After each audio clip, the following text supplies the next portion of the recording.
Right, welcome back everyone. Today we're initiating a massive diagnostic scan of literally the most complex piece of hardware you will ever own, your own mind.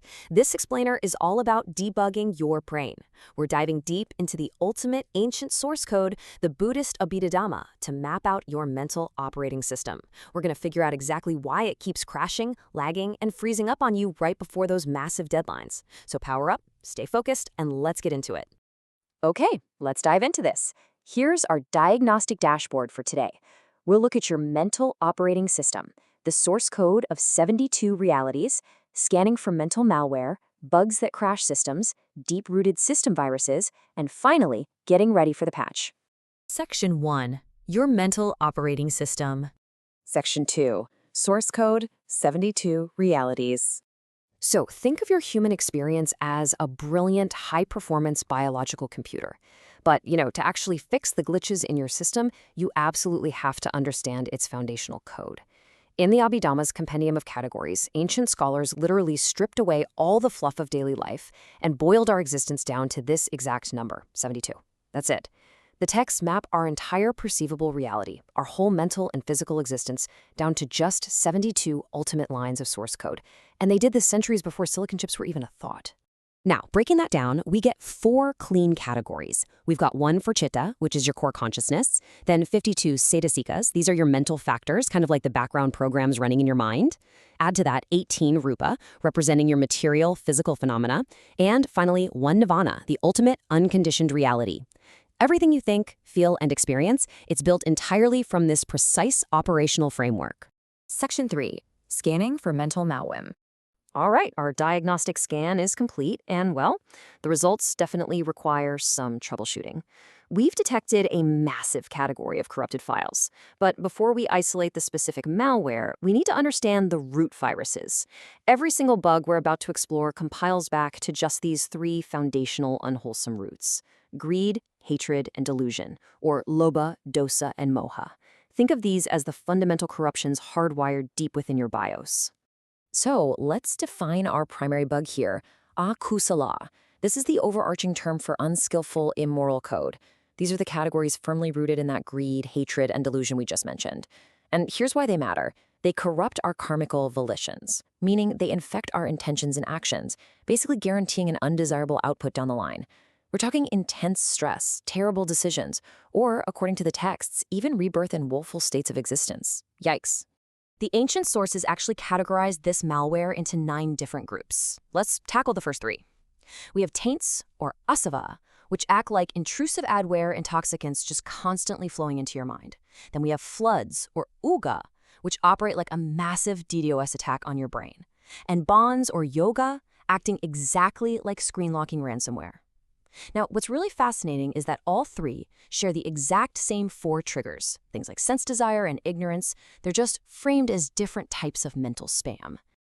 To truly grasp the floods, the uga, just listen to this incredibly dramatic quote from the source. It describes them as sweeping away into the ocean of becoming.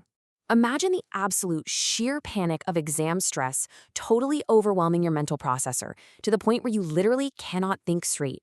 That is a flood. It sweeps away your logic and traps you in this devastating current of anxiety. Section 4. Bugs that crash systems. Okay, now we're moving our scan away from the background spam and looking much closer at the aggressive hardware glitches and CPU drainers that actively freeze up your life in real time. First up in this aggressive tier are the bodily knots, or gantha. These actually manifest as physical agitation and severe mental lag. You've got covetousness, ill will, adherence to empty rights, and this absolutely huge one, the dogmatic belief that this alone is truth. Clinging to a dogmatic belief like that is literally like falling down a toxic, inescapable algorithm rabbit hole on social media. It entirely maxes out your mental processing power. Now, what's really interesting about this slide is this concept of upadana, or clinging. It's defined by the sources as an intensified craving that locks your system into endless loops. Think about that uncontrollable, zombie-like urge to just endlessly refresh TikTok or Instagram at 2 a.m. when you really, really need to be sleeping. You know the feeling, right? That intensified, unquenchable thirst, that is upadana in action. Next, we walk through the nivaranas, or hindrances. These are the bugs that completely block your mental calmness and wisdom. The text identifies sensual desire, ill will, sloth and torpor, restlessness and worry and doubt. But the Abhidhamma specifically steps in and adds a sixth, ignorance. Ignorance acts as a massive CPU blocker. And sloth and torpor? Well, honestly, if you've ever sat in a 9 a.m. lecture after pulling an all-nighter, you know that is exactly what it feels like to be permanently stuck in low battery mode. Section 5. Deep-rooted system viruses. So, we're now shifting our focus to the sneakiest tier of the 9 unwholesome groups. These are the rootkits, the ones that quietly run in the background without you even noticing until it is way, way too late. Let me pose a question directly to you. Why do we keep making the exact same mental glitches? Seriously, why do you get stressed over the exact same trivial things, or fall right back into the same bad study habits? It's because of dormant code that manages to survive all of our basic attempts to delete it. And this brilliantly illustrates the difference. Over on one side, we have the taints, asava, which are the active adware intoxicants currently flowing into your mind. But on the flip side, we have latent dispositions, or anusaya. These are your dormant triggers. They lie completely quiet, totally hidden, until the perfect condition, like a ridiculously frustrating email or someone cutting you off in traffic, causes a massive system outburst. The texts actually call this outburst paryutar. Then we have the fetters, or samyoyona, sensual lust, aversion, conceit, wrong views, doubt, and ignorance. These are the ultimate cycle-bonding ransomware. They don't just slow your system down, they literally tie your entire user profile to the endless, frustrating reset loop of samsara, the cycle of repeated births and deaths. No way around it without a serious patch. Now, notice the Abhidhamma's specific patch notes here. It actually substitutes a few fetters from the older Sutanta lists. It swaps out attachments to fine material and immaterial states alongside restlessness, replacing them with attachment to existence, envy, and avarice. The ancient scholars recognized envy and stinginess, avarice, as such aggressive major system blockers that they specifically went out of their way to highlight them in this revised code. Finally, the 10 defilements, or kilesa. Let's run through these rapid fire. Ready? Greed, hatred, delusion, conceit, wrong views, doubt, sloth, restlessness, shamelessness, and fearlessness of wrongdoing. These are the final character degraders.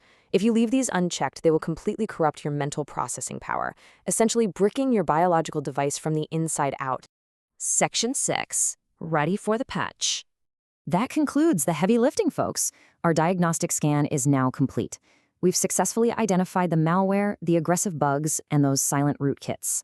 So the crucial point is this. Recognizing these 9 unwholesome groups is the vital first step to uninstalling them permanently. You simply cannot fix code that you do not understand. Just by identifying these ancient bugs, whether it's an Oga flood sweeping your focus away or an Anasuya dormant trigger just waiting to snap, you are actively clearing up your mental bandwidth and taking your system back. Which leaves us with one final, absolutely critical question for you to take away today. Are you running your mental OS, or is the malware running you? Really think about that the next time you feel your system lagging. Get ready to explore the ancient patches for these very glitches. Thanks for tuning into this explainer, and I'll catch you in the next one.